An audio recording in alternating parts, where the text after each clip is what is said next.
I can't tell you how important high interest rates are for retirees.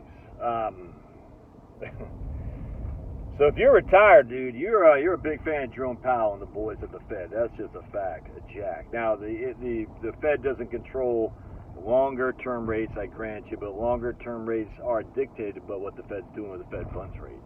So, but the Fed doesn't control the 30-year and 10-year. No, they don't. But those are controlled by the demand for the bonds that are issued relative to what the Fed funds rate are, all right, or is.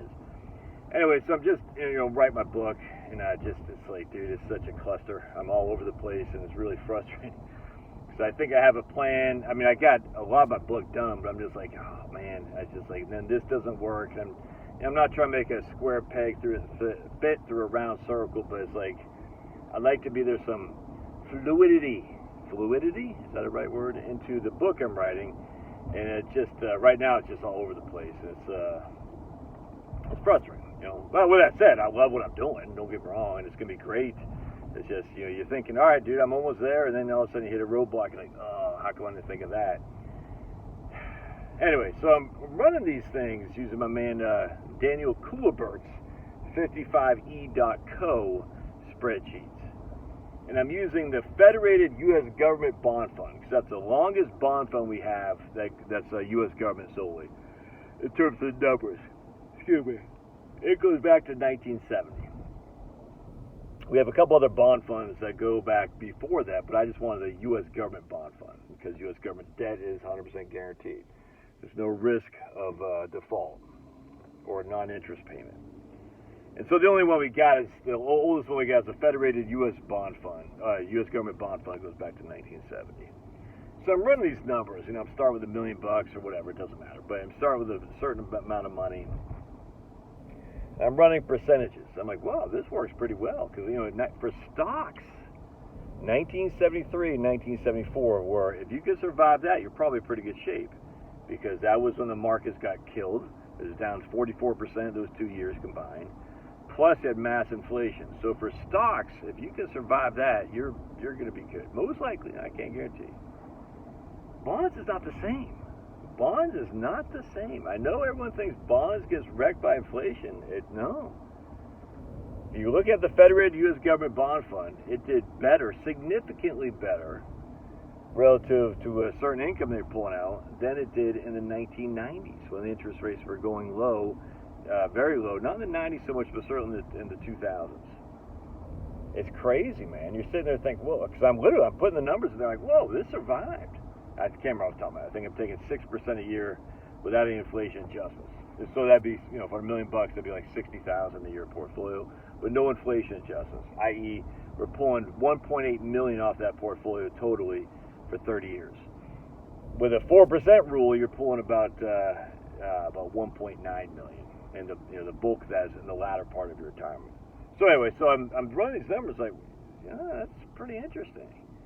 It's pretty interesting that this guy could survive 1973, 74. So I started playing around with it, putting 70,000 a year as opposed to 60,000, and most likely it's pretty good for the 73, 74. So I'm getting freaking stoked, dude. I'm like, hey, I'm like Professor Antoine Beauchamp, who's identified something no one else has. But unfortunately, like Beauchamp, I'll probably get plagiarized by Pasteur, whoever the financial planning versions of Pasteur are. But then I plugged the numbers in for the 1990s, and lo and behold, nope. It doesn't work as well. And the reason is because the interest rates are so low. You're not making enough bang for your buck on your income, on your portfolio. You're just not. So while inflations are high in the 70s, interest rates are high as well.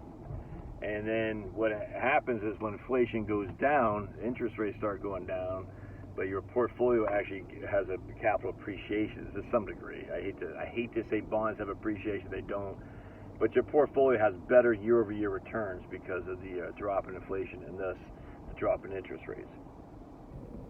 Now, interest rates were still high in the 80s, don't get me wrong, that's the thing. But the low inflation of the aughts combined with the low interest rates of the aughts were doomsdayers for bondholders. That's just a fact. Just a fact. The high inflation and the high interest rates were wonderful for bondholders in the 70s and 80s.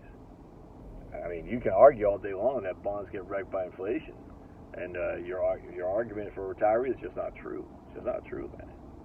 Man, it was very interesting. Sorry, I'm yawning so much.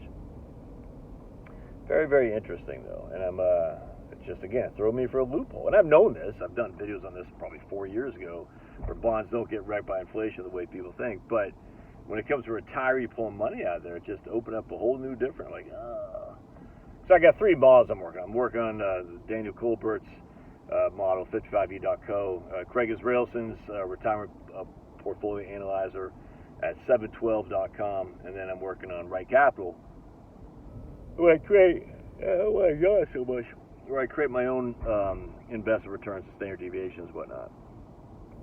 So I got 3 different models I'm looking at. I can make Craig's shine like a freaking champ because the previous year returns, the historical rates of return are just good. That's all there is to it.